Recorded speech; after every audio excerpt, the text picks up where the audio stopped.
This is a pretty short video on how we install the light boards into the Kato Amtrak passenger trains. All of the Kato passenger cars are very similar. This is a double-decker, but it works just as well with the single-level trains.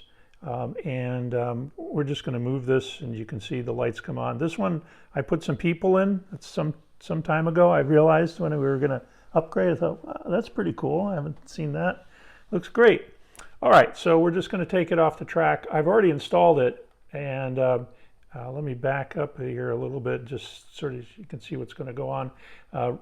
Taking the bottom off. This is a two-part process, and the wheel pickups for this are right here.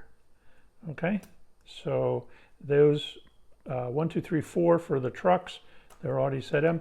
They go connect to these brass strips that are underneath. Let me get some more light over there so you can see it. And they're inside. And that whole section, so notice the holes or the slots in the what would be the floor of the second floor.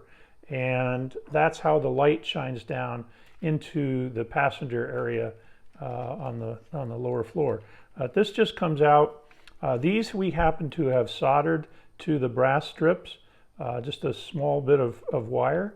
And the end scale boards were designed to be 11.5 inches, sorry, 11.5 millimeters wide. And it just pops out. Here's my second floor with the people on it. And it just, we just solder to the two DC pads and then flip the board over, and we just lay it inside. And we don't glue it or anything. We just pop it in. There's some little slots there on both sides. We want to make sure that we get it into the slots and then drop that in, and it's pretty secure. And then you just pop this thing on.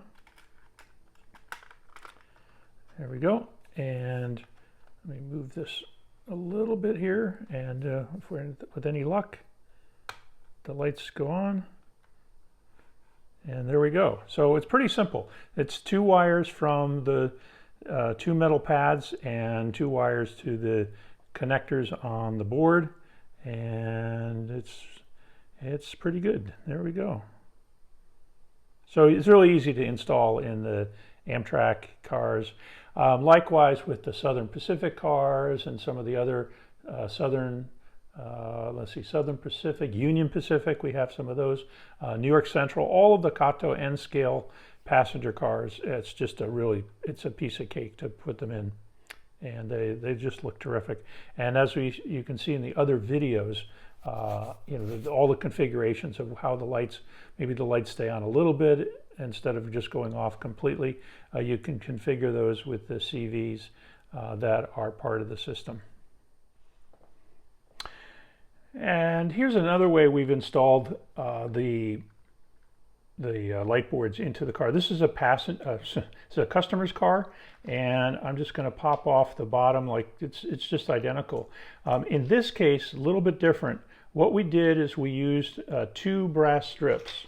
So these are HO brass strips. We cut off 2 lengths, 1 on each side. You can barely see it, but we used some Kaplan tape, and the brass strip is here, and it's bent at 90 degrees up into the car, and we soldered the wire to that.